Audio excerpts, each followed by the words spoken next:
नीतीश कुमार दिल्ली के दौरे पर हैं।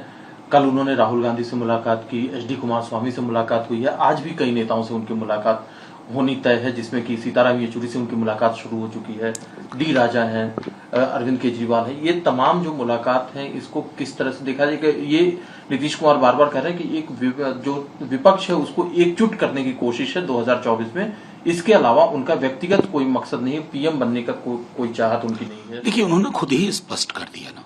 महत्वपूर्ण ये है कि आज जो देश के समक्ष हालात, चाहे आप राजपथ को कर्तव्य पथ कर लीजिए, रेस कोर्स रोड को लोक कल्याण कर लीजिए, बेरोजगारी मुंह बाए खड़ी है, महंगाई नियंत्रण में नहीं है, अर्थव्यवस्था आपकी लड़खड़ा रही है। आप किसी भी आंकड़े में सर छुपाने की कोशिश कर रहे हैं, वो छुप नहीं पाता।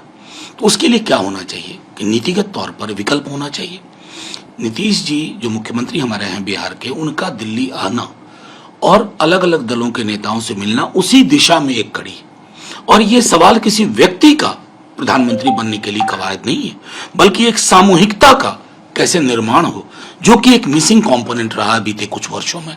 उनकी ये कोशिश है और यही बात बार बार तेजस्वी जी हमारे डिप्टी सीएम भी दोहरा चुके हैं कई अवसरों पर। लेकिन सर, जब साझा विपक्ष की बात होती है कि 2024 में एक मजबूत और साझा विपक्ष खड़ा हो, तो एक कोई चेहरा तो चाहिए होगा जो कि प्रधानमंत्री के सामने उसको खड़ा किया जाए कि ये हमारा चेहरा। ये जो चेहरे का पूरा गेम है ना, व्याकरण है ना, उसने हमें अंधेरा ही दिखाया, अंधे कुएं में धकेल दिया है।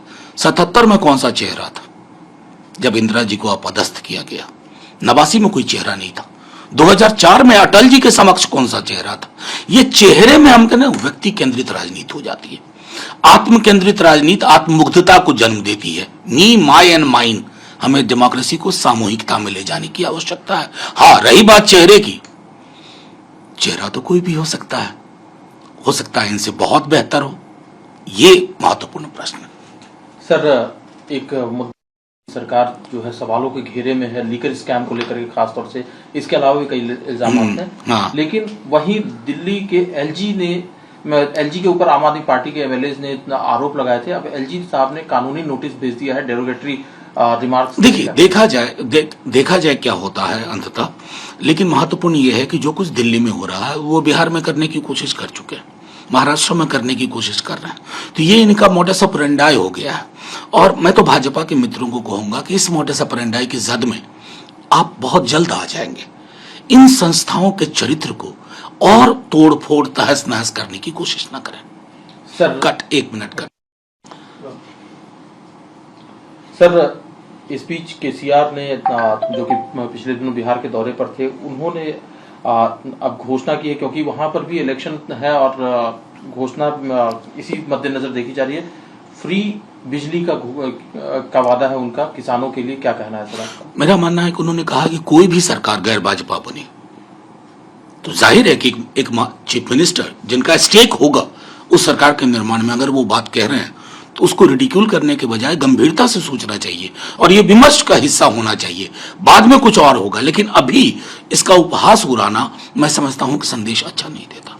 राहुल गांधी भी कल गुजरात के दौरे पर थे, आज से उनकी यात्रा भी शुरू हो रही है और उसमें भी उन्होंने गुजरात में भी कई सारे वादे किए, बेरोजगारी का मुद्दा उठाया, फार्मर्स का मुद्दा उठाया, ऋण माफी की बात उन्होंने कही है। ये तमाम चीजें, देखिए, सीधी सी बात है कि आखिर राजनीति और सरकार का सरोकार क्या होगा।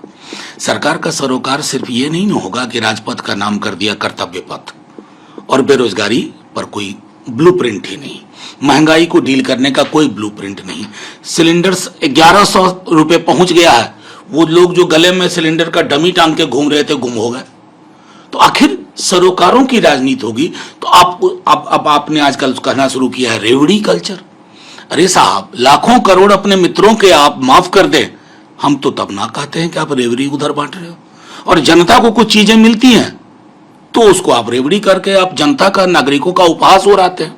तो ये दोहरा मानदंड लोकतंत्र में, लोक कल्याणकारी राज्यों में नहीं चलता। सर, एक कि उसमें हिमंता बिस्वा शर्मा का भी नाम है। जयराम रमेश साहब ने हिमंता बिस्वा शर्मा को कहा कि ये बीजेपी के विलेन है। वहीं दूसरी तरफ उन्होंने गुलाम नबी आजाद की तुलना मीर जाफर से की है। देखिए, मेरा मानना है कि किसी दल से कोई निकले, जहां भ्रष्टाचार का मामला हो, वो तो हम बार बार कहते हैं कि कई मंत्री बन गए, कई मुख्यमंत्री बन गए, बीजेपी की गंगोत्री में नहा करके बीजेपी के पास है। लेकिन कोई अगर किसी दल से जाए अच्छे नोट पे जाए, बुरे नोट पे जाए, तो फिर भी एक गरिमा रहनी चाहिए। उस गरिमा का अभाव मैंने आजाद साहब के वक्तव्यों में भी देखा और उस गरिमा का अभाव मैं इन वक्तव्यों में भी देख रहा हूं। सर, जो है वो राजनीति करती है, लेकिन उनके नाम जो है रिलीजियस नामों से मैच करते हैं, उसको लेकर के इलेक्शन कमीशन और सरकार को नोटिस दिया है। क्या कहना है सर इस बारे में? इस पर भी विमर्श हो, निश्चित हो, इस पर भी विमर्श हो कि कितनों की तो सियासत ही धर्म पे चल रही है, उसको उस दुकान का बंद होना जरूरी है, क्योंकि उस दुकान की बंदी अगर नहीं हुई तो लोकतंत्र ही खत्म हो जाएगा।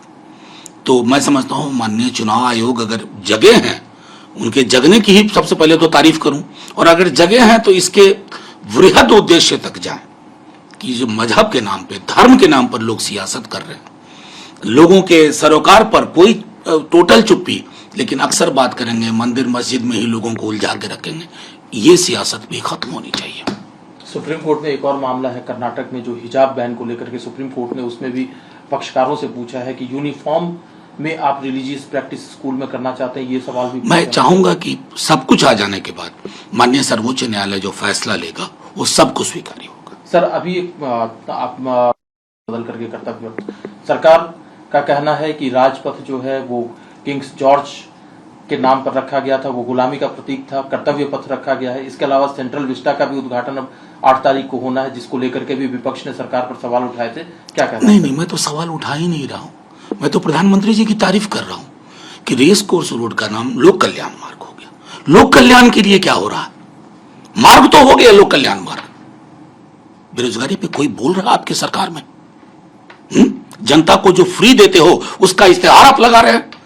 आपकी एक मंत्री नाराज हो गई कि आपकी तस्वीर नहीं थी। यह है लोक कल्याण मार्ग का उद्देश्य। रही बात कर्तव्य पथ कर दिया, क्या कर्तव्य होता है किसी भी सरकार का?